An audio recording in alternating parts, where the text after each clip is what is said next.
ഗാബയിൽ ഞങ്ങൾക്ക് വിശേഷപ്പെട്ട ഓർമ്മകളുണ്ട്, പ്രതീക്ഷകളുണ്ട്. ഫലം അങ്ങനെ തന്നെയാകുമെന്ന് ഞാൻ വിശ്വസിക്കുന്നു.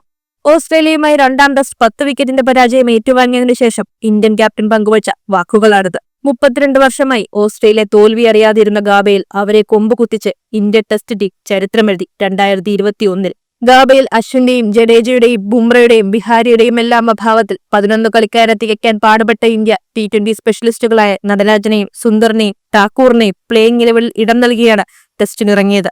പതുപോലെ ടോസ് നേടിയ ഓസീസ് ആദ്യം ബാറ്റ് ചെയ്തു. ലബൂഷയുടെ സെഞ്ചുറി കരുത്തിൽ ഒന്നാം ഇന്നിംഗ്സിൽ 369 റൺസ്. മറുപടി ബാറ്റിംഗിൽ 186-ന് 6 എന്ന നിലയിൽ തകർന്ന ഇന്ത്യയെ വാഷിംഗ്ടൺ സുന്ദറും ഷാർദുൽ താക്കൂറും ചേർന്ന് അപ്രതീക്ഷിത ചെറുത്തുനിൽപ്പിലൂടെ 309-ലെത്തിച്ചു.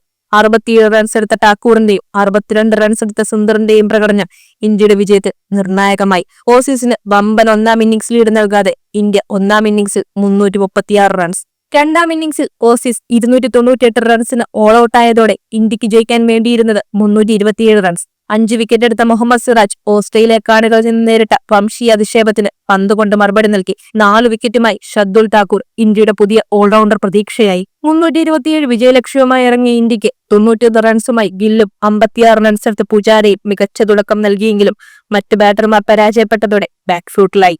എന്നാൽ അഞ്ചാമനായി ഇറങ്ങിയ പന്ത് വാലറ്റത്തെ ചേർത്തുപിടിച്ച് വിക്കറ്റ് പോകാതെ ഇന്ത്യയെ വിജയത്തിലേക്ക് നയിച്ചു. അന്ന് 23 വയസ്സ് മാത്രം പ്രായമുള്ള 15 ടെസ്റ്റുകൾ മാത്രം കളിച്ചു പരിചയമുള്ള പന്തിന്റെ പ്രകടനം ഏറെ ശ്രദ്ധിക്കപ്പെട്ടു. ഇന്ത്യക്ക് ആ വർഷത്തെ പരമ്പര നേടിക്കൊടുക്കാനും പന്ത് നിർണായക പ്രകടനം പുറത്തെടുത്തു. ഗാബ ടെസ്റ്റ് വിജയത്തിനു ശേഷം രോഹിത് ശർമ്മ പന്തിനോട് പറഞ്ഞ വാക്കുകൾ ശ്രദ്ധേയമാണ്. നീ എന്താണ് ചെയ്തതെന്ന് നിനക്കിപ്പോൾ മനസ്സിലാകില്ല, ഒരിക്കൽ അത് നീ മനസ്സിലാക്കും, ലോകം അതോർക്കും. പിന്നീട് ഇന്ത്യയുടെ ഏറ്റവും മികച്ച ടെസ്റ്റ് ക്രിക്കറ്ററിൽ ഒരാളായി പന്ത് വളർന്നു. നിലവിൽ 40 ടെസ്റ്റ് മത്സരങ്ങൾ പൂർത്തിയാക്കിയ താരം 6 സെഞ്ചുറികളും 14 അർദ്ധ സെഞ്ചുറികളും നേടിയിട്ടുണ്ട്. 2021 പോലെ സീനിയർ താരങ്ങൾ ഫോം കണ്ടെത്താൻ പാടുപെടുന്ന ഗാബ ടെസ്റ്റിൽ വീണ്ടും പന്തിന് ഇന്ത്യയെ വിജയത്തിലേക്ക് നയിക്കാൻ കഴിയുമോ എന്ന് കണ്ടു തന്നെ അറിയണം. ലോക ടെസ്റ്റ് ചാമ്പ്യൻഷിപ്പ് ഫൈനലിലേക്ക് മാർച്ച് ചെയ്യാൻ ഇനിയുള്ള 3 മത്സരങ്ങളും വിജയിക്കുക ഇന്ത്യക്ക് നിർണായകമാണ്. ഗാബ അതിനിർണായകവും.